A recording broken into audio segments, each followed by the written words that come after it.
Hello दोस्तों, welcome to ICM channel. आज हम लोग यहाँ पे डिस्कस करने वाले हैं दो कंपनी के बारे में।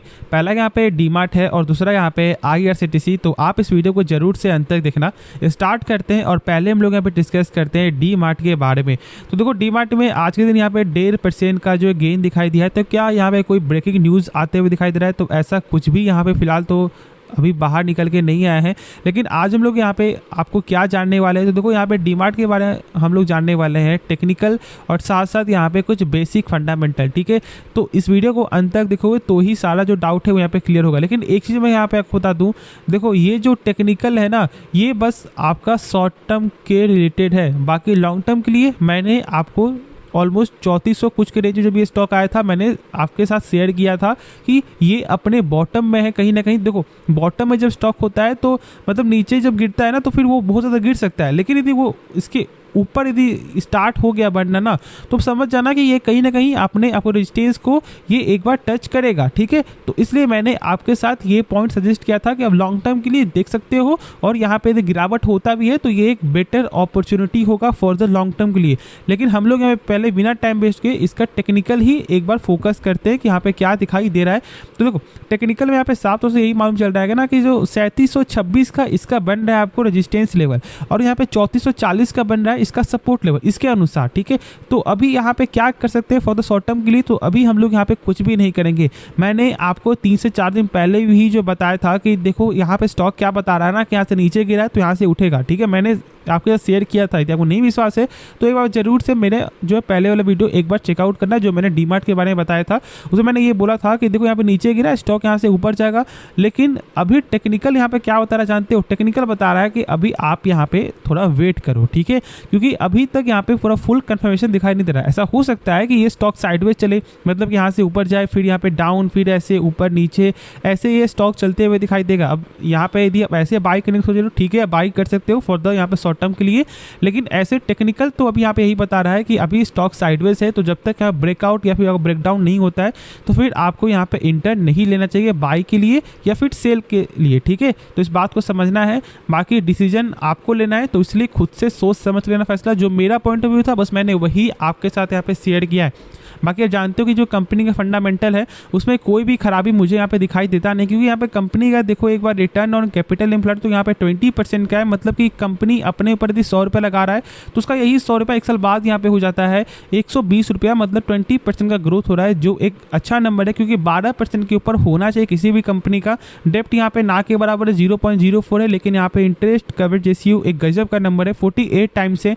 मतलब कि यदि कंपनी 100 रुपये यदि कर्ज ले रहा है तो इसके बदले कंपनी का प्रॉफिट यहाँ पे हो रहा है 48 गुना, मतलब 4800 रुपये कंपनी का प्रॉफिट हो रहा है। मतलब कंपनी आराम से 100 रुपये कर्ज को चुका सकता है कभी भी यदि कुछ ऐसा दिक्कत होता है तो। लेकिन ये आंकड़ा दिखाता है आपका 1 साल का, और ये आंकड़ा दिखाता है शॉर्ट टर्म के लिए, मतलब क्विक रेशियो। और यहाँ पे ये आंकड़ा है 1.37 टाइम्स। मतलब कि कोई डेप्टर बोलता है कि भाई मुझे पैसा आज के आज चाहिए जो मैंने दिया हुआ है आपको, तो कंपनी यहाँ पे 2 महीने के अंदर या फिर 3 महीने के अंदर यहाँ पे 137 रुपये देने का क्षमता रखता है इस 100 रुपये के बदले। तो यहाँ भी कंपनी के पास एक अच्छा खासा पैसा है जो हम लोग को यहाँ पे चाहिए। देखो, पीज रेशियो यहाँ पे क्या दिखा रहा है कि कंपनी का जो वैल्यूएशन है वो अभी भी यहाँ पे बहुत ज़्यादा है, क्योंकि आप जानते हो कि कम से कम वैल्यूएशन जो यहाँ पे पी के हिसाब से 1.5 से कम होना चाहिए कम से कम। और यहाँ पे आपका 4 दिखाई दे रहा है, मतलब इसके हिसाब से वैल्यूएशन यहाँ पे हाई है। लेकिन बिजनेस के मामले में आपको लॉन्ग टर्म के बेसिस से यहाँ पे देखना है। और मैंने शेयर किया हुआ है कि अभी फिलहाल मार्केट जैसा चल रहा है ना, उसमें पूरा पैसा लगाना सही नहीं रहेगा। मतलब यदि आप सोच रहे हो कि हाँ हम लोग यहाँ पे 1 लाख रुपए लेकर आए हुए डीमार्ट के लिए और यहाँ पे हम लोग 1 लाख रुपए लगाने वाले हैं, तो ऐसा नहीं करना है। आप लोगों को 20% करके इन्वेस्ट करना, जहाँ तक ऐसा मेरा मानना है, क्योंकि मार्केट अभी बहुत ज़्यादा यहाँ पे वोलेटाइल है। अब देख रहे हो कि कभी यहाँ पे जो 19,200 तक भी आपको आ रहा है, कभी यहाँ पे 19,600 तक भी आते हुए दिखाई दे रहा है। बहुत सारे एक्सपर्ट यहाँ पे बोल रहे हैं कि ये मार्केट अपना जाएगा 21,000 आपको 2024 तक, लेकिन ये किसी को नहीं पता।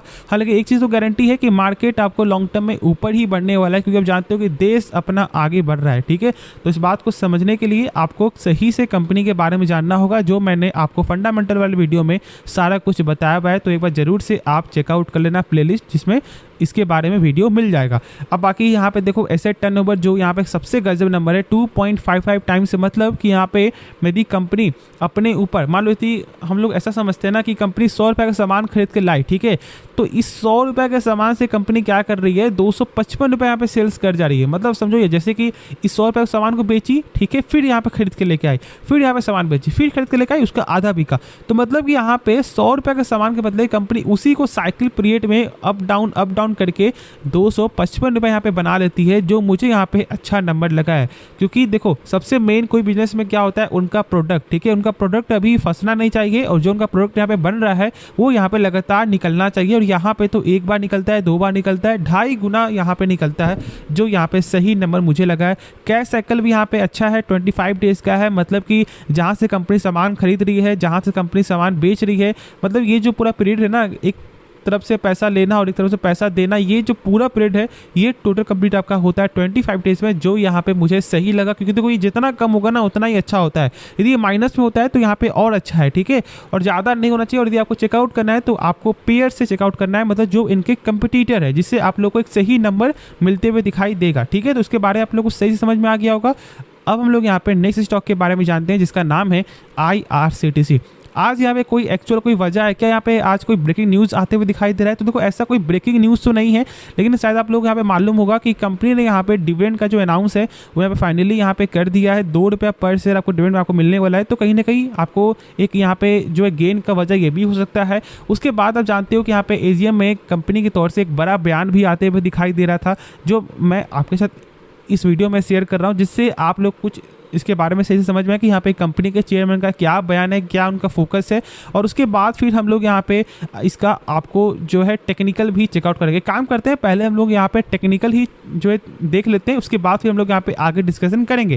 देखो मैंने क्या बोला था आपके साथ, जो मैंने इसकी जस्ट पहले उसके पहले जब मैंने वीडियो आपके साथ शेयर किया था, मैंने दोनों वीडियो आपके साथ शेयर किया था कि देखो ये अपने फिलहाल सपोर्ट के ऊपर चलते हुए दिखाई दे रहा है। जो इसका पहले यहाँ पे था वो ब्रेकआउट लेवल, मतलब जो इसका यहाँ पे रेजिस्टेंस था वो यहाँ पे ब्रेकआउट होने के बाद ये स्टॉक यहाँ पे कुछ दिन जो है लगातार ये सस्टेन आपको कर रहा था, मतलब कि ये कहीं ना कहीं एक इसका इंपॉर्टेंट सपोर्ट आपका बन चुका है। और मैंने बोला था कि देखो आप लोग जितना कम प्राइस में स्टॉक को बाई कर सकते हो ना, इस जब लेवल पे स्टॉक आया था मैंने आपके साथ शेयर किया था कि इसके बारे में आप सोच सकते हो, ठीक है। तो यहाँ पे क्या हुआ, 640 आया, फिर से ये ऊपर रिवर्स करते हुए दिखाई दिया। तो देखो जब ये सपोर्ट के कोई भी जो लेवल अपने करीब होता है ना, तो उस समय रिस्क आप ले सकते हो ये सोच करके कि मेरा जो यहाँ पे स्टॉप लॉस होगा वो बहुत ही कम है और टारगेट मेरा यहाँ पे ज़्यादा है, ठीक है। तो इस बात को समझो। टेक्निकल, यदि आप ट्रेडिंग कर रहे हो तो टेक्निकल में सबसे इंपॉर्टेंट आपका होता है सपोर्ट और रेजिस्टेंस, प्राइस एक्शन, ये सब जानते हो इंपॉर्टेंट पार्ट में से एक है, क्योंकि मेन यही आपका होता है। उसके बाद आपका होता है साइकोलॉजी, ठीक है। तो ये सब पैरामीटर यदि आप समझ लेते हो तो फिर तो आप जानते हो कि कहाँ से कहाँ पहुँच सकते हो। देखो इसके बारे में फिलहाल आपको 100% कोई नहीं बता सकता है, कोई भी ऐसा 100% श्योर नहीं, क्योंकि यदि ऐसा कोई रहता तो खुद ही पैसा वाला सब यहाँ पे बन जाता, ठीक है। तो कोई यहाँ पे ज्ञान नहीं देता, इस बात को समझो, ठीक है। तो इसलिए अपना पॉइंट ऑफ व्यू जरूर से शेयर करो, और हाँ टेक्निकल में अपना स्टॉप लॉस, अपना टारगेट और अपना सपोर्ट और अपना रेजिस्टेंस खुद से बनाना सीखो, तो ही यहाँ पे आप ट्रेडिंग में कुछ कर सकते हो। तो देखो यहाँ पे अब इसका हम लोग जानते हैं कि जो चेयरमैन का क्या बोलना है। तो यहाँ पे क्या लिखा हुआ है, IRCTC के चेयरमैन ने क्या कहा। तो यहाँ पे है IRCTC के चेयरमैन और आपका मैनेजिंग डायरेक्टर सीमा कुमार ने सब एनुअल जनरल मीटिंग में उनका आपको यहाँ पे ये बोलना है कि जो ग्लोबल टूरिज्म में जो आपको महामारी के बाद का जो सुधार आया है, और ये जो महामारी के पहले के स्तर पर आ रहा था, भारत के टूरिज्म सेक्टर में भी सुधार के संकेत दिख रहे हैं। और उनका ये भी बोलना है कि आने वाले समय में, ठीक है, जो शेड्यूल्ड इंटरनेशनल फ्लाइट्स की बहाली और कोविड-19 के नियमों में ढील के साथ FY23 में भारत में विदेशी पर्यटकों का आगमन हर महीने बढ़ रहा है। सॉरी, ये एक टारगेट नहीं था, ये अभी के हिसाब से ये बोल रहा है ना कि यहाँ पे जो इंटरनेशनल फ्लाइट, जो मतलब कि बाहर से जो टूरिस्ट है, मतलब जो विदेशी जो टूरिस्ट है वो यहाँ पे आपको आ रहे हैं। और इनसे क्या हो रहा है कि इनका जो इंटरनेशनल फ्लाइट का, मतलब जो इनका फ्लाइट का, जानते हो कि देखो ये आपको टिकटिंग में जो ट्रेन, आपका फ्लाइट, बसेस, सबका इनका यहाँ पे काम है। तो इनका ये बोलना है कि यहाँ पे फ्लाइट का भी जो टिकटिंग है वो यहाँ पे लगातार बढ़ते हुए दिखाई दे रहा है। लेकिन जानते हो कि हम लोग यहाँ पे मेन फोकस क्या है, जानते हो, जब सारा काम आपका हो जाएगा, आरबीएनएल का, रेलटेल का, आईआरएफसी का, मतलब सारे का जब काम आपका हो जाएगा ना, जो अब जानते हो जो सरकार का ये बोलना है कि हम लोग 32,500 करोड़ आपको इन्वेस्ट करने वाले हैं। किस चीज़ में? हम लोग यहाँ पे इन्वेस्ट करेंगे आपको 7 स्टेट में, ठीक है। और इस 7 स्टेट में अभी भी स्टेशन नहीं है, मतलब जानते हो बिहार, झारखंड, गोवा, ऐसे ऐसे यहाँ पे आपको आ रहा था नाम, ठीक है। सॉरी, यहाँ पे बिहार, झारखंड, गुजरात, तो ये तो जो नाम आ रहा था, तो आप यहाँ पे सोच सकते हो कि भाई 2 से 3 साल के बाद ना सारा यहाँ पे जो प्रोसेस है वो यहाँ पे IRCTC को ही कहीं ना कहीं देखना है। और जो वंदे भारत का जो टारगेट है 400 वंदे भारत का, वो भी इन्हीं को यहाँ पे पूरा चीज़ देखना है, ठीक है। तो इस बात को समझो, मेरे हिसाब से लॉन्ग टर्म के लिए एक बेटर बिजनेस ये हो सकता है, जहाँ तक ऐसा मेरा पॉइंट ऑफ व्यू है। बाकी आप खुद से एक बार इसके बारे में सोचना समझना, उसके बाद ही कोई फैसला आप लोगों को लेना चाहिए। तो होप ये वीडियो पसंद आया होगा। बाकी इस वीडियो में यदि आपको कुछ भी सीखने को मिला तो आप हमारे चैनल को सब्सक्राइब कर सकते हैं और इस वीडियो को लाइक करना, ठीक है। और हाँ, एक चीज़ देखो, यहाँ पे मिस्टेक क्या हो गया ना, कि जो मैंने बोला था कि यहाँ पे 2 रुपये का जो आपका डिविडेंड है, ऐसा नहीं है, यहाँ पे 5.5 रुपये का डिविडेंड है, ठीक है। वो मैंने फेस वैल्यू यहाँ पे गलती से पढ़ लिया था, तो इसलिए यहाँ पे 5.5 रुपये का डिविडेंड आपको पर शेयर यहाँ पे देखने को मिलेगा। तो ठीक है, चलो फिर मिलते हैं नेक्स्ट वीडियो में, तो तब तक के लिए धन्यवाद।